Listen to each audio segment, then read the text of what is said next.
The 20th century was a time of incredible change, unspeakable horrors, and amazing leaps of scientific discovery. It was a century marked by events that united and divided us, from great feats to great wars,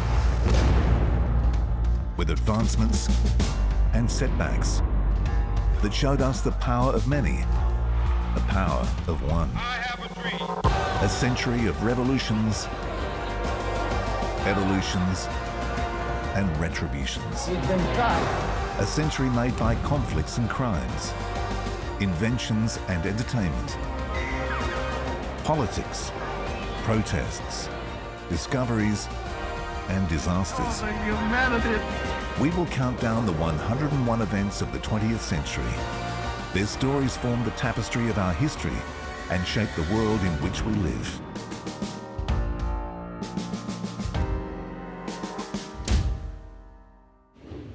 The question naturally arose of what would happen to any Nazi leaders who were captured.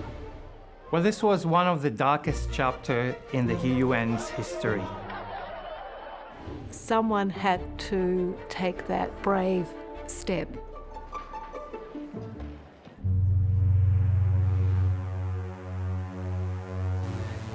"16 minutes, 2 teenage boys, a massacre that would rock America, fueling pleas for gun control that would rage for years to come."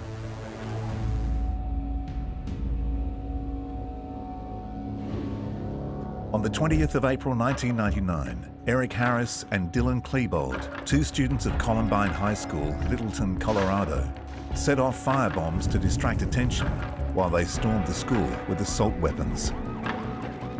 12 students and teacher William David Sanders were killed in the attack, most in the school library to which they had fled for safety. Jefferson County 911. Yes, I am a teacher at Columbine High School.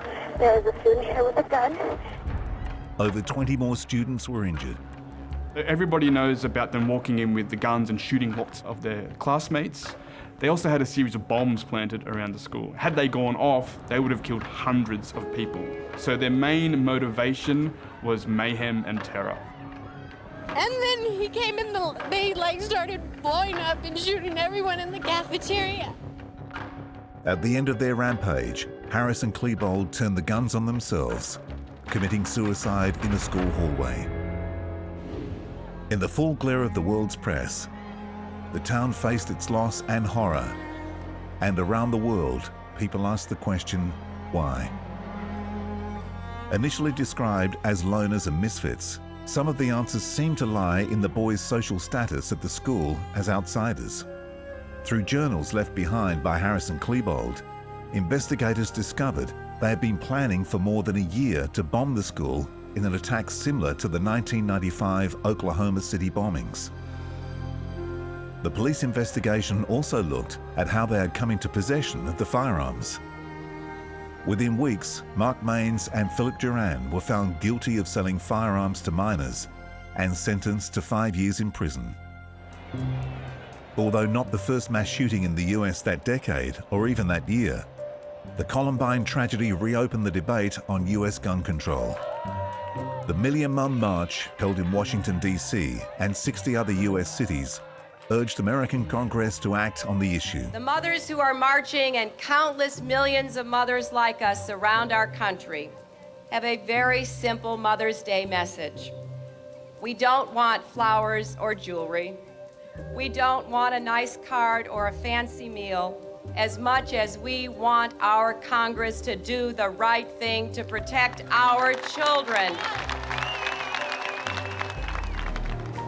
The connection of the Columbine School Massacre to broader gun culture in the US is one of access. There are more guns than people in the United States. There are over 70 million semi-automatic weapons. Then there is language in the Constitution that makes reference, in whatever way you want to interpret it, to the citizens being armed. From my cold, dead hands. The massacre was the worst school shooting in US history to that time, a record that will be overtaken in the coming decade. The overall impact of Columbine is a very sad one in the sense that this is now something that happens. So now when shootings in schools occur, there is outrage, but it dies down very quickly. It has become an almost kind of normal part of American society that children will die in schools because of guns.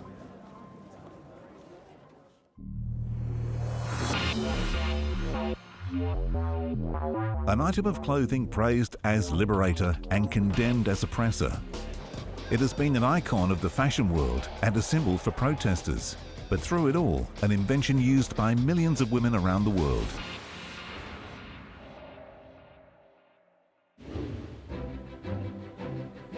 Many women started the 20th century laced in tight corsets that restricted their bodies and movements. Poor great-grandmama, how she suffered to please great-grandpapa. In 1910, Mary Phelps Jacob, a 19-year-old Manhattan socialite, was unhappy with how a cumbersome corset poked out of the gown in which she intended to wow society. Desperation inspired ingenuity. One of the stories, the origins of the bra, is one young debutante had a beautiful dress, but she had all this corset underneath, hated it. So what she did was use 2 hankies, cover her breasts, tie it round with a ribbon, and voila, there's the bra. Jacobs patented her backless brassiere on the 3rd of November 1914. But the bra owed its big boost to an international conflict. It is really World War I, where women have to give up using metal stays, metal things that support their undergarments. That is given to the war effort, and the undergarments become simpler. Each change of fashion through the decades brought new improvements to the bra. Then in the 1930s, where you have not only uplift but outlift, because they're able to have conical bras, then fashion can accentuate that. Like the sweater girl, sweaters were seen as something just, utilitarian. But once this bra comes along that points the breasts out and she's photographed in such a sexual way, then the fashion for that type of clothing takes off. However, in the 1960s, what had once given women freedom to move was now seen as a sign of oppression. The feminists talk about bras as being a construction. We're going to burn them, or metaphorically, they'll burn them, get rid of them. We don't need these bras. That constructs women as they were. Although mass bra burnings were a myth, the idea of bra-burning feminists remained an iconic but imagined image in the public mind, morphing into a criticism and stereotype that dogged the feminist movement. It was a cold day for a demonstration, but the women stuck it out, while presumably their husbands stayed at home cooking for the kids. Rarely has an item of clothing been so linked to women's role in society. And by the end of the 20th century, an estimated 95% of Western women were fastening themselves into bras each morning. The bra over the 20th century gives women far more independence. So we're moving from a restrictive set of undergarments through to still quite highly constructed in the mid-century to the end of the century, again comes back to that strong construction, but the way it's marketed, the way it's perceived, it's helped women give themselves a lot more confidence.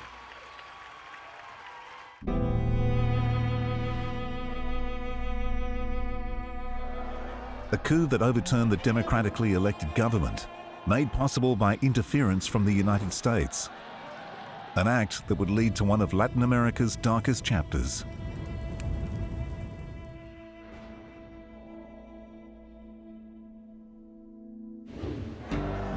At the start of the 1970s, fear of a Red Scare spreading through Central and South America gripped Washington.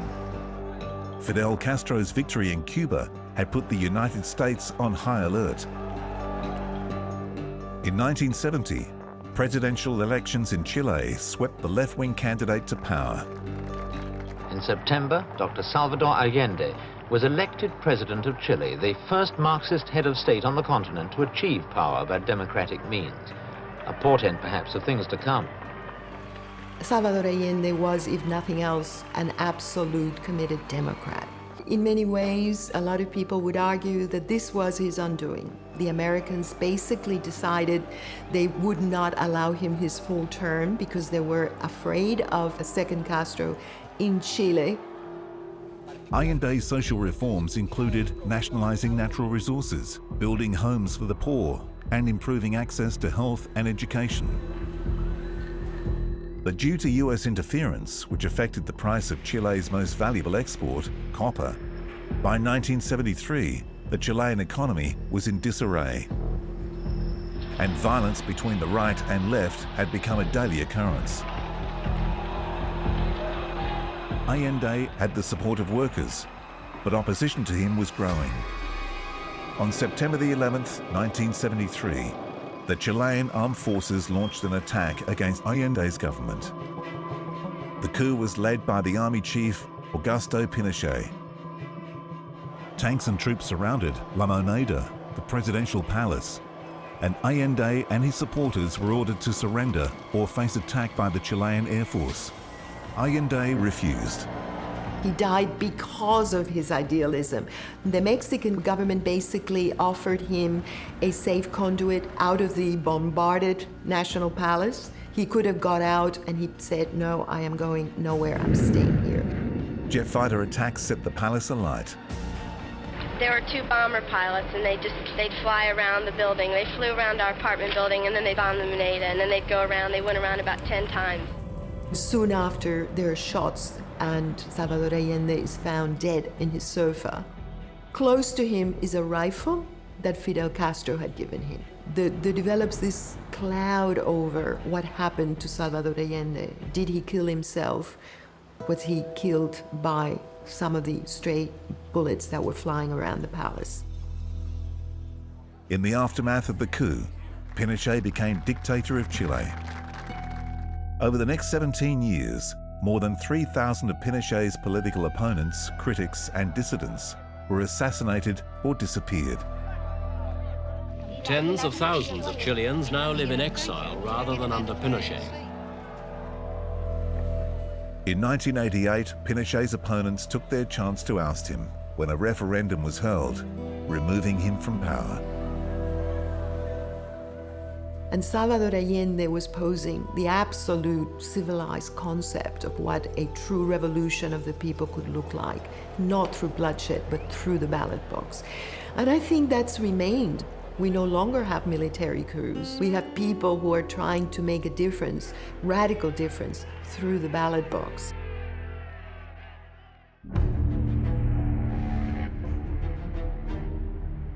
In the wake of the Second World War, the Allies would take an unprecedented approach to holding their enemies' actions to account. An international tribunal and a new legal concept, war crimes.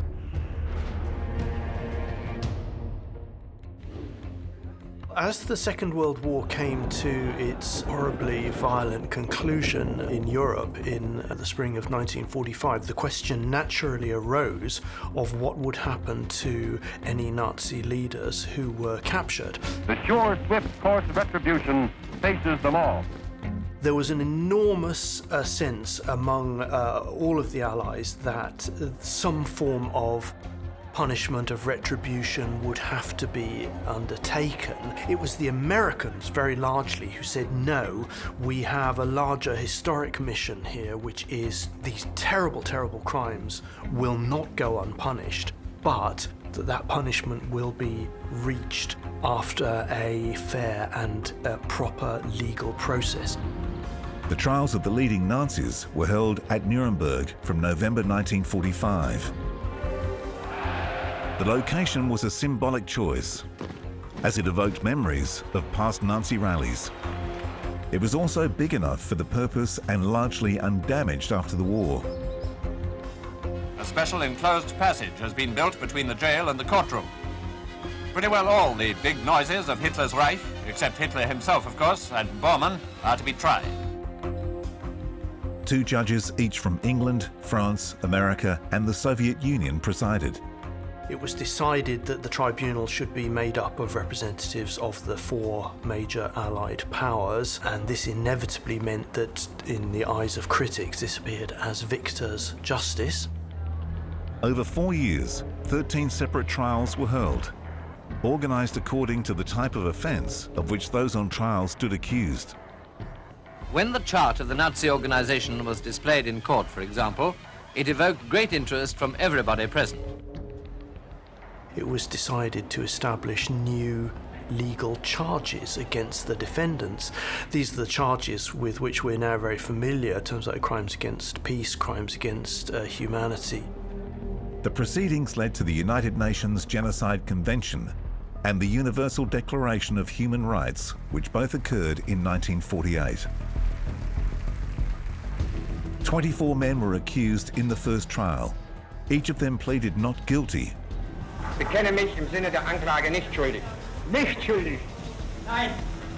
That will be entered as a plea of not guilty. But only 3 escaped conviction. 12 were sentenced to death.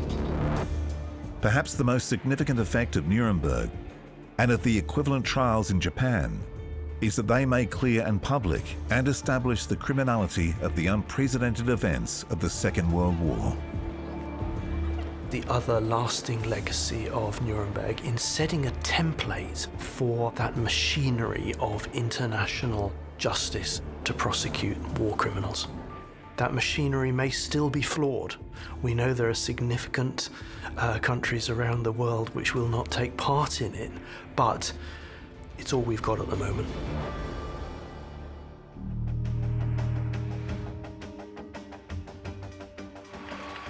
The modern Olympic movement was built on the notion of athletes from around the world competing together in a spirit of friendship and fair play, an ideal that would be shattered one day in 1972.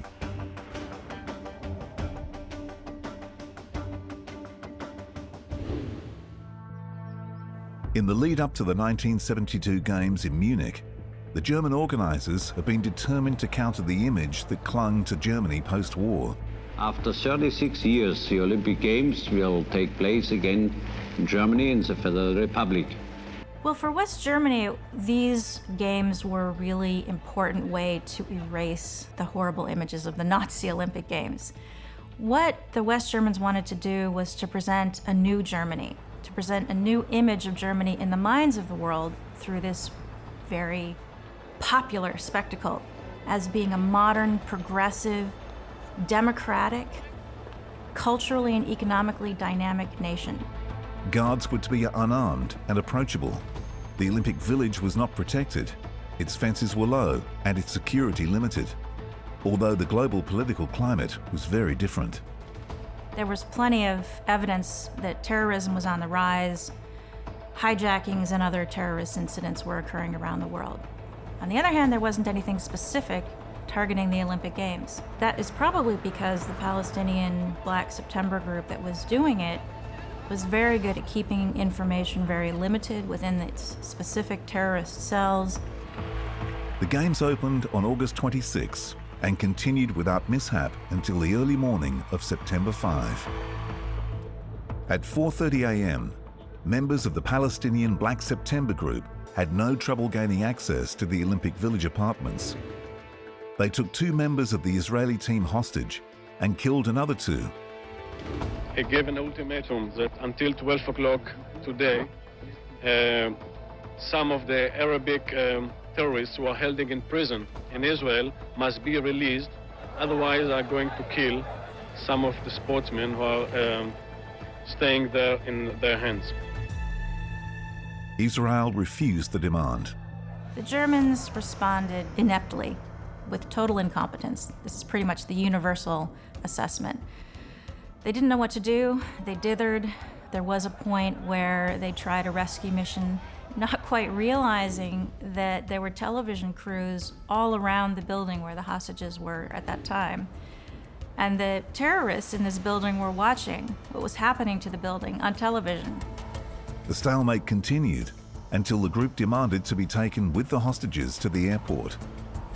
When the terrorists reached the airport, German snipers shot at the group, starting a gunfight. The hostages were killed, along with 5 of the terrorists and a German policeman. Inside the airfield, the scene was described by one eyewitness as the most horrible thing I've ever seen. The surviving 3 members of the group were arrested, but they were released within weeks when Black September hijacked a plane and demanded their freedom. Now, it's true that we haven't seen a major terrorist attack at the Olympics since then. It does seem that terrorists are deterred by the increased security at the Olympics now. The events of September 1972 were a tragic failure, which encouraged countries to learn from the mistakes and train specialist anti-terror units.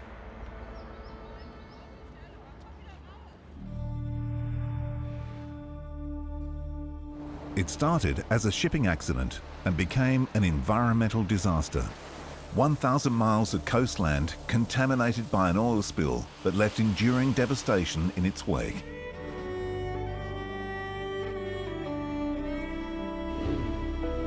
On the 24th of March 1989, the oil tanker Exxon Valdez hit the Bligh Reef in Alaska's Prince William Sound.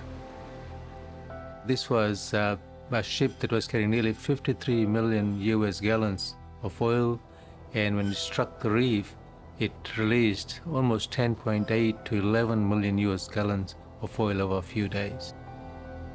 The oil washed up on the beach and spread during the storm, defying the containment effort. This was a man-made disaster in which nature came in to finish the job. Oil spread to several islands off the Alaskan coast and affected the wildlife there. Here we are looking at crude oil, which is made up of many different hydrocarbon organic compounds. And some of these organic compounds could be extremely toxic. So in the short term, when you look at the impact, it was massive. But virtually every American is familiar with the tragic environmental disaster in Alaskan waters. We all share the sorrow and concern of Alaskans and the determination to mount a sustained cleanup effort. It was not the first oil spill, and it would not be the last. Yet the effects were devastating. Thousands of sea animals died. The defining image of the disaster was birds covered so thickly in oil they could no longer breathe. Other images showed holes dug into the ground barely a meter before they met oil. Our ultimate goal must be the complete restoration of the ecology and the economy of Prince William Sound, including all of its fish, marine mammals, birds, and other wildlife. The cleanup was massive and immediate, but despite the collaborative effort, the oil was not completely cleaned away. Animals contaminated with oil were sent to a rehabilitation centre. The heron-based fishing industry in the area collapsed. Seals and whale pack numbers dwindled. Scientists have learned a lot about the effects left from the spill, including the environment's limited ability to recover. Years on, the damage is still extensive, and bird populations have not come back to pre-spill levels. This was a man-made disaster in the relatively pristine Alaskan Sound, and its proximity to an untouched wilderness caught a strong negative media reaction.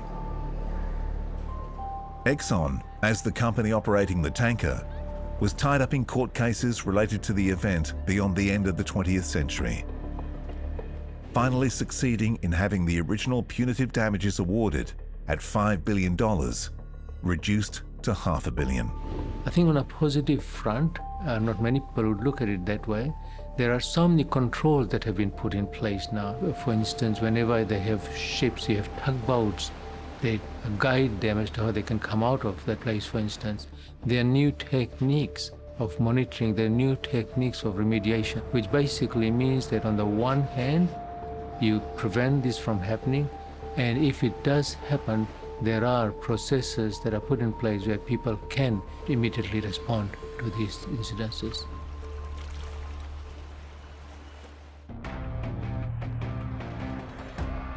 Escalating conflict in Afghanistan became the catalyst for the rise of new non-state groups. they will be the country's only hope for opposing one of the world's great superpowers.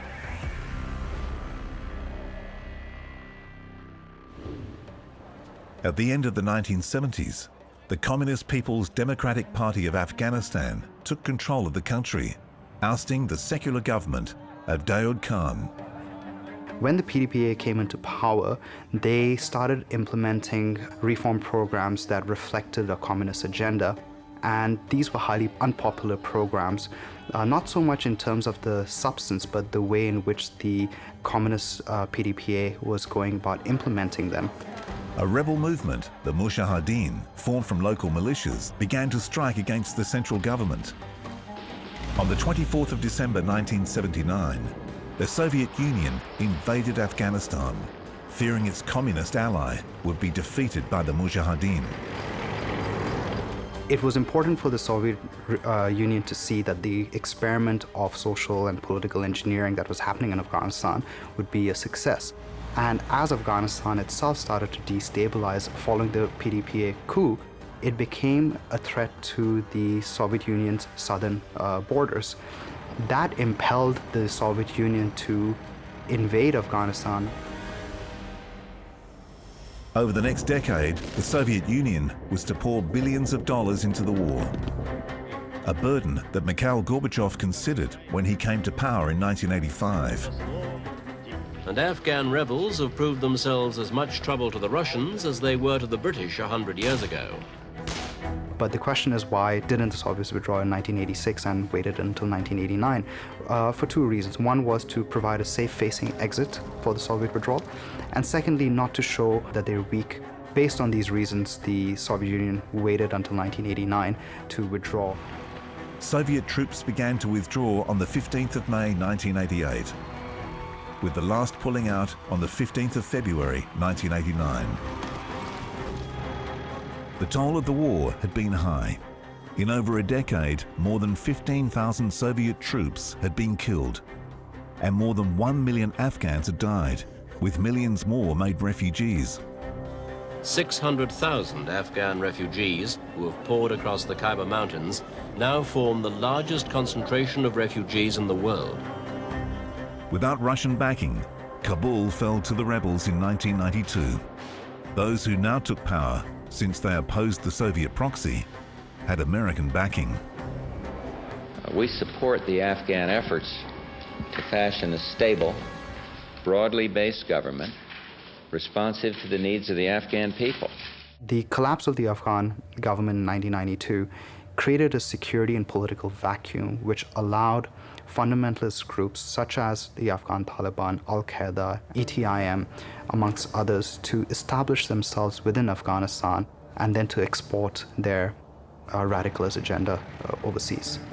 The fight for traditional values became a fight against communism. Now, after 10 bloody years, the Soviets are gone. The question is, what comes next? People often forget that from 1929 until 1978, Afghanistan was one of the most peaceful countries in the world. So the legacy of the Soviet intervention in 1979 is very much responsible for the disruption that Afghanistan faced, from which Afghanistan has not been able to recover.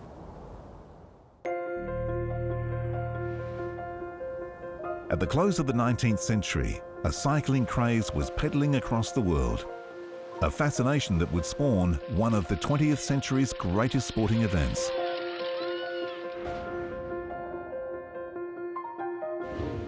Cycling enthusiasts were buying sporting magazines to experience more about techniques and tactics. In France, L'Auto magazine first went to print in 1900, but circulation was sluggish.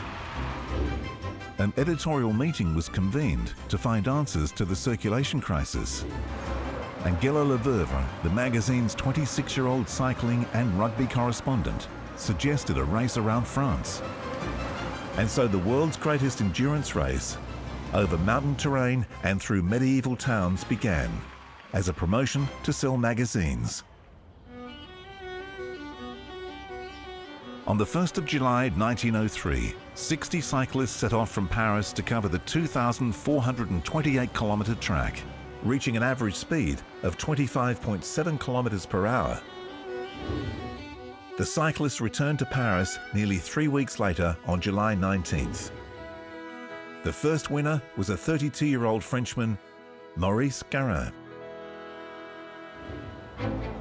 The race grew in popularity each year with competitors and spectators as routes over the Pyrenees were added. They're high in the Pyrenees now. The air is rare and every breath is torture. And tragedy strikes with chilling swiftness. Somebody went over the edge. Apart from the two world wars, no races were run between 1915 and 1918, or 1940 and 1946. The Tour de France grew in popularity around the world. By the 1960s, some stages were being held in neighbouring countries. The Tour de France is held in different locations. It hasn't got a fixed route. It's changed over time to accommodate different cities. And when it changes to places it hasn't been before, it's a fantastic celebration of cycling and what that can bring people together. At Plymouth, the famous Tour de France comes to Britain for the first time in all 71 years of its existence. The enduring symbol of the race, the yellow jersey, was first introduced in 1919 to make the race leader stand out. The effort to be a tour cyclist was immense, right from the start. They've got to have a very good power-to-weight ratio in order to get up the mountain stages. They would be used to riding long-duration events over time, so they've done other tours. And that ability to be able to sustain a tour is what makes it. The race had changed dramatically by the mid-90s. Cyclists kept in constant radio communication with their support vehicles.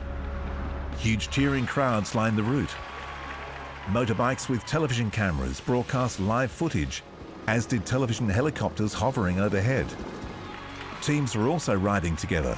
The teams have come as part of the commercialisation and part of the tactics, and a lot to do with the safety of transporting a large number of riders, so allowing them to go in a peloton, groups them together, makes the management of the road much easier. For viewers around the world, the race is a reason to rearrange sleep schedules to accommodate late-night viewing. It brings people together. It's the ultimate cycling event, and so in that sense it's extremely important.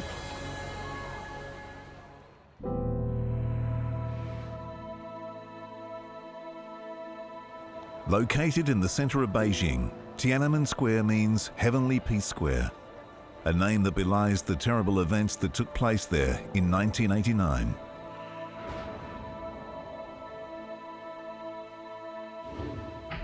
Hu Yaobang, who, as chairman and general secretary, had led the Chinese Communist Party and the government of the People's Republic from 1982 to 87, died on April 15, 1989.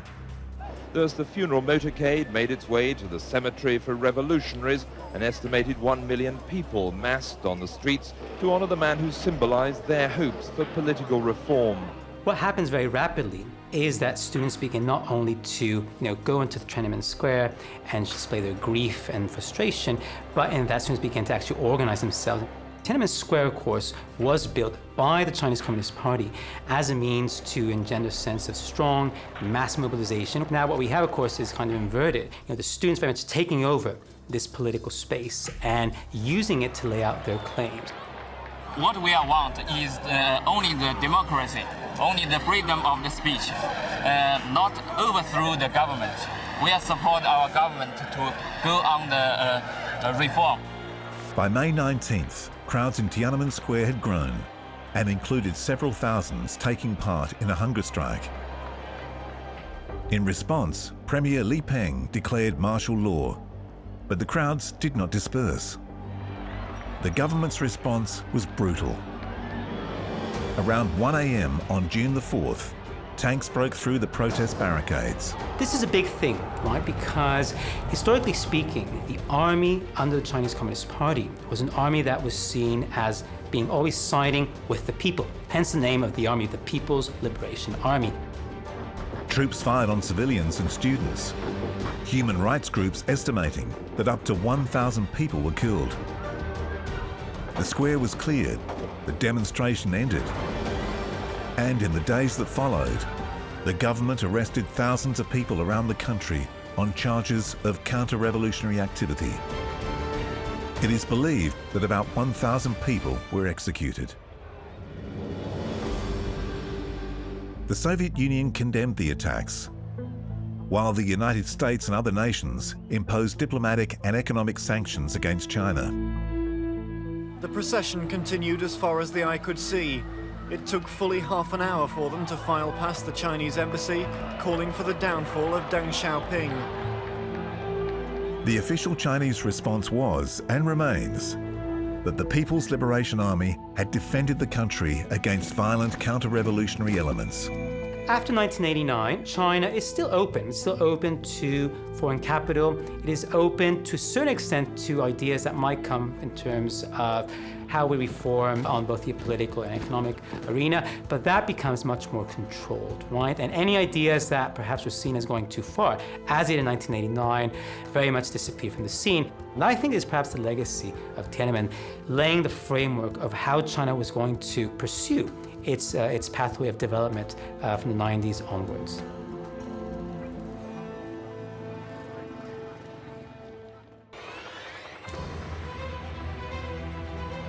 The first crisis of the Cold War began in the divided city of Berlin, with a crippling Soviet blockade designed to bring the Allied-held sector to its knees.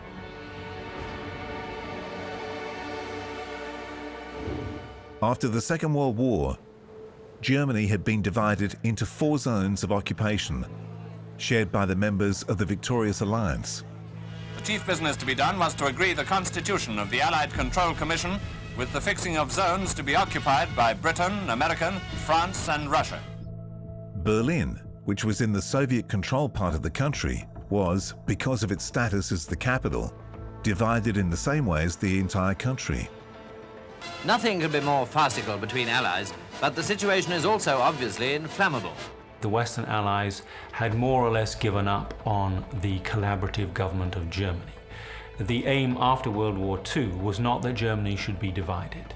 The aim was that it should be governed collaboratively by the 4 allies and democratized and completely demilitarized and denazified.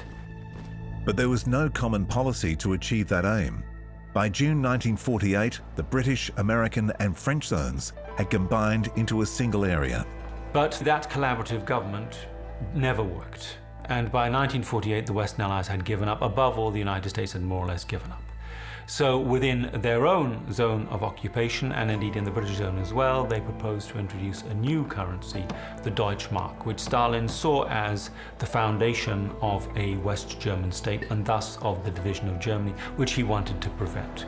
Germany queued all day to get the issue of the new Allied money, which has caused so much trouble with the Russians. To disrupt the consolidation of a West German state and to protest the exclusion of Soviet influence from the West, the Soviets began the Berlin blockade, hoping to drive Western forces from the city. What was blocked was access to Berlin. So the Western Allies could not move anything into Berlin by land. And that meant above all food and energy. And Stalin's comment, of course, was, let us see what generals January and February can do. Let us see what a very bitter winter can do. So they needed to fly huge quantities of food and coal into Berlin, which is what they did. 2 days after the blockade started, British and American planes began landing at Berlin's Tempelhof Airport with the supplies. Within 2 months of the start of the blockade, the airlift was operating close to 1,500 flights a day and delivering a daily total of more than 4,500 tons of cargo.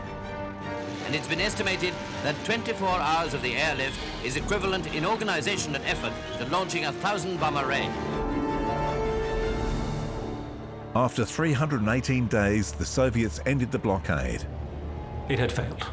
For as long as the air routes functioned, it was going to fail. So, frankly, the Soviet Union could have cut the air routes, but could only have cut them by declaring war. It would have had to send its aircraft in to engage American aircraft, British aircraft, French aircraft, shoot them down, and that would have led to general war. Strength, resourcefulness and perseverance enabled the Western powers to beat the blackmail of the Russians and keep Berlin supplied until the blockade was called off. Air travel as an industry also benefited, with the fast-paced air traffic control systems that were developed to cope with the number of movements later employed around the world.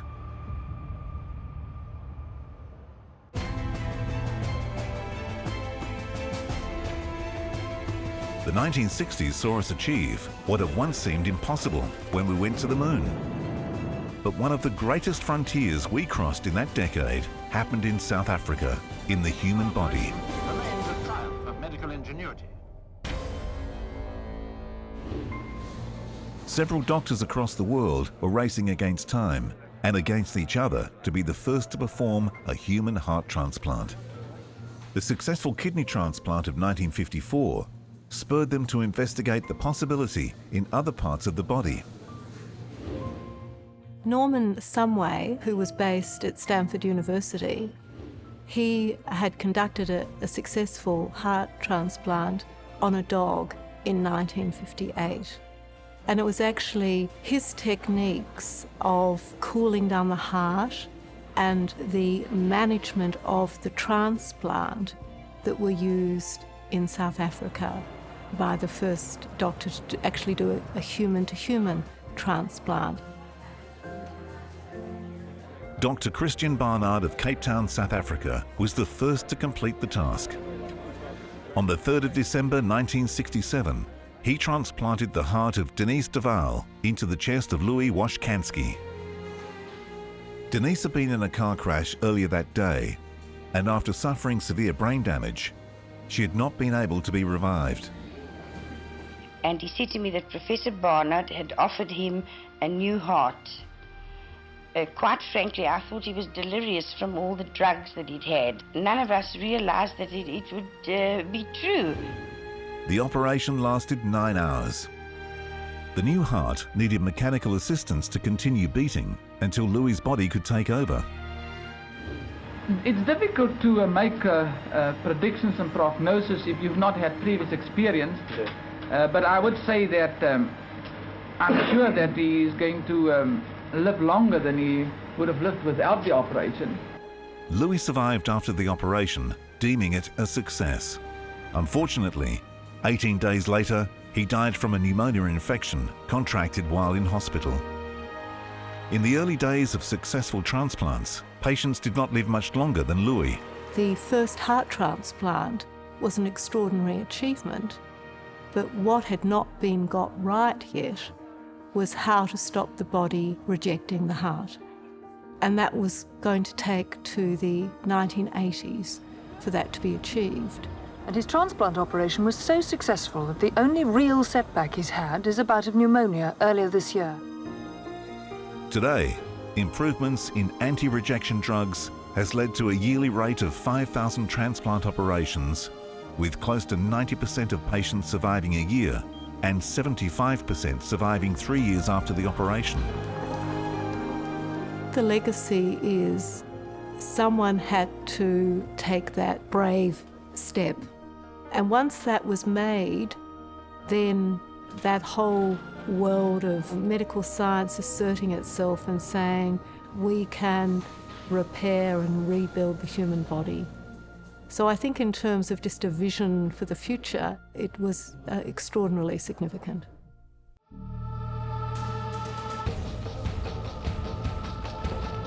For 100 days, a chaotic, brutal slaughter would convulse through the African nation of Rwanda.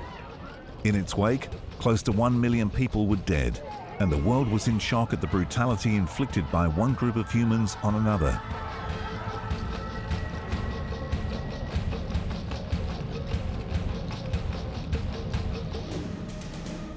In 1994, Rwanda comprised 3 main ethnic groups: the majority Hutu, the minority Tutsi, and an even smaller population of Twa.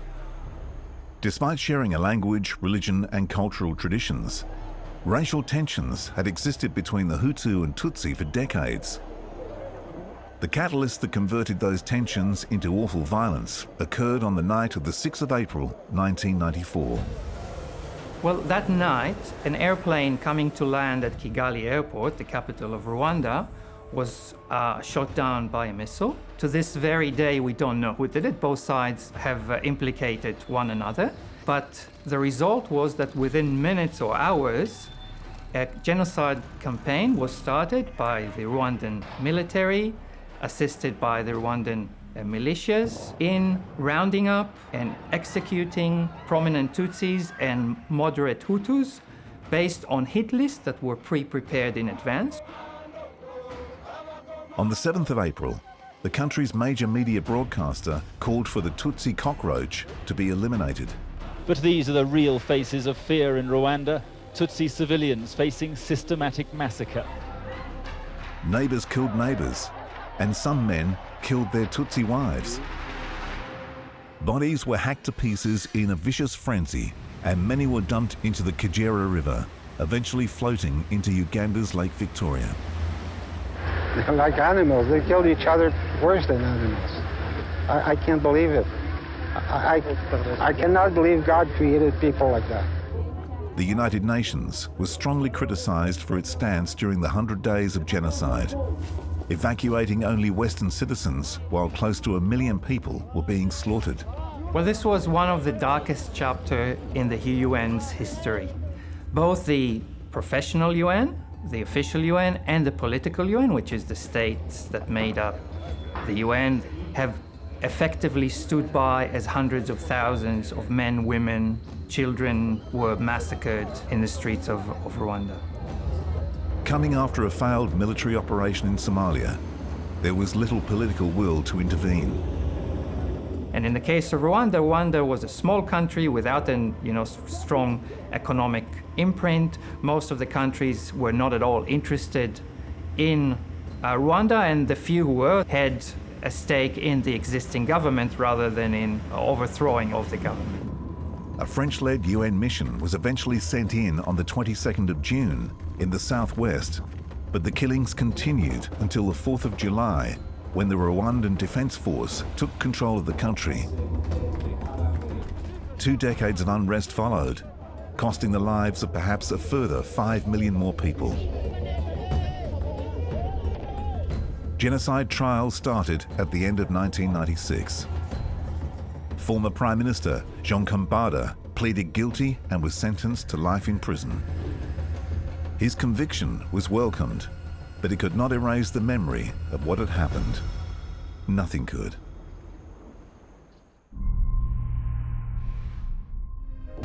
The scale of conflict and destruction on the Eastern Front in World War II was without equal. It began when Axis forces invaded the Soviet Union in June 1941. For 18 months, they pushed eastwards. And then the tide turned.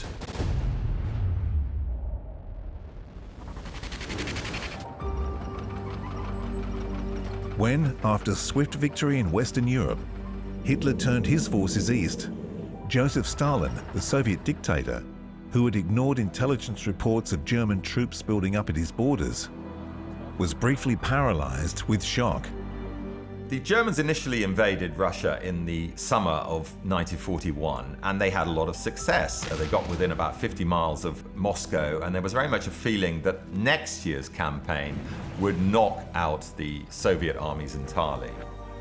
The Soviet, the United States, and Britain are fighting on till Hitler is beaten into the ground. Winter halted fighting, but with the spring of 1942, Hitler resumed what was intended as the final offensive in the east. The Stalingrad operation was launched as a two-pronged operation. Half the army would head south to the Caucasus oil fields and would really take away Russia's ability to drive its industry and to fuel its vehicles. But they would also capture this very strategically and symbolically important city on an important bend in the River Volga, and that was Stalingrad. And there was a feeling from Hitler in particular that they had to capture it to tarnish Stalin's image. More than last year, Hitler fears the mounting strength of the powers of freedom. German forces assaulted and moved into the city. Stalin had a choice: resistance or surrender. As bombs were dropped on the city, he forbade any evacuation, even of children. He commanded the city to fight to the end. Vicious hand-to-hand combat from street to street characterized the savage battle. Behind the Red Army, was the vastness of the Soviet Union. Behind the Axis troops was a long and uncertain supply line. Hitler's Sixth Army was surrounded and is even now in process of liquidation.